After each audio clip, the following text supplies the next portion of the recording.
আসসালামু আলাইকুম। আজকে ভিডিওতে আমরা একটি গুরুত্বপূর্ণ বিষয় নিয়ে আলোচনা করব। বিষয়টি হলো একটা কোম্পানি গঠনের জন্য মেয়র অফ অ্যাসোসিয়েশন এবং আর্টিকেল অ্যাসোসিয়েশন একটি গুরুত্বপূর্ণ ডকুমেন্ট বা দলিল। সেই বিষয়টা নিয়েই আমরা আজকে ভিডিওতে আলোচনা করব। এবং এইটা শুধুমাত্র নরমাল আলোচনা না, আমরা একটা স্টোরি টেলিং এর মাধ্যম দিয়ে এটা আন্ডারস্ট্যান্ডিং করব। আমাদের আম মেয়র আর্টিকেলস অ্যাসোসিয়েশন হলো ব্যবসার মূল ভিত্তি। সো আপনি ভাবুন যে একটি ছোট্ট শহরে রফিক নামক একজন যুবক একটা ব্যবসা শুরু করতে চাচ্ছে। কিন্তু ব্যবসা শুরু করতে চাচ্ছে বাট সে জানে না কিভাবে কোম্পানি ফরমেশন করতে হয় বা গঠন করতে হয়।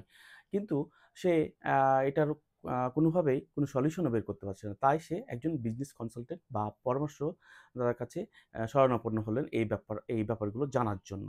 তো পরামর্শদাতা বা বিজনেস কনসালটেন্ট ১ম এই তিনি আম আ আ রফিককে আস্ক করলেন যে একটা কোম্পানি গঠনের জন্য মেমোরান্ডাম অফ অ্যাসোসিয়েশন ও আর্টিকেল অ্যাসোসিয়েশন করা প্রয়োজন। সো ১ম এই তিনি খুব অবাক হয়ে কোয়েশ্চেন করলেন যে মেমোরান্ডাম আর্টিকেল অ্যাসোসিয়েশনটা আসলে কি?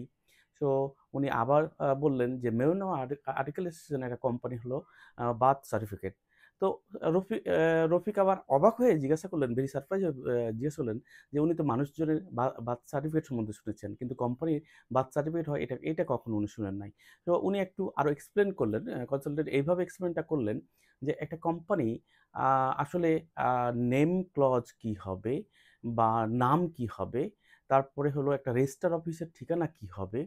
অথবা ব্যবসার কি ধরন হবে? এই বিষয়গুলো আসলে মেমোরান্ডাম আর্টিকেল অ্যাসোসিয়েশনে উনি আম আম থাকবে এবং এই বিষয়গুলো নিয়েই মেমোরান্ডাম আর্টিকেল অ্যাসোসিয়েশনটা আ গঠন করা হয় বা ফরমেশন থাকে।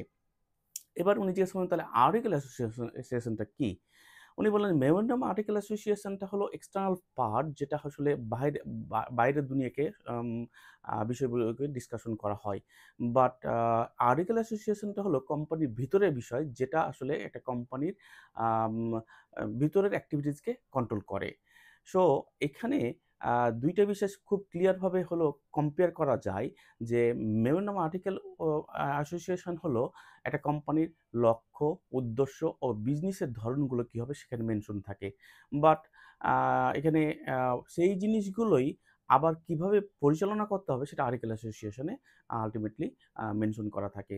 আবার এটা আইনগত ভিত্তিটা এইরকম যে, মেমোরান্ডাম আর্টিকেল অ্যাসোসিয়েশন আ কখনোই সংশোধন করা যায় না আদালতের অনুমতি ছাড়া।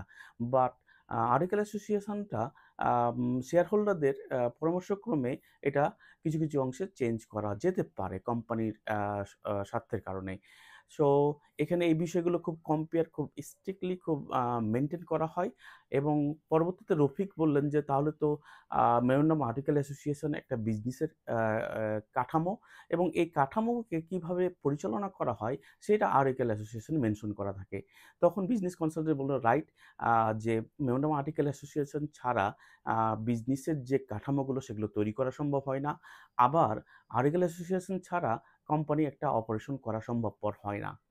সো ফাইনালি আমি বলব যে, মেমোরান্ডাম এবং আর্টিকেল অ্যাসোসিয়েশন নিয়ে যদি কারোর কোনো কিছু জানার থাকে তাহলে আপনারা আ আমাদের সাথেও যোগাযোগ করতে পারেন অথবা নিম্নোক্ত নম্বরে আপনাদেরকে যোগাযোগ করার জন্য অনুরোধ করা হলো। Thank you very much.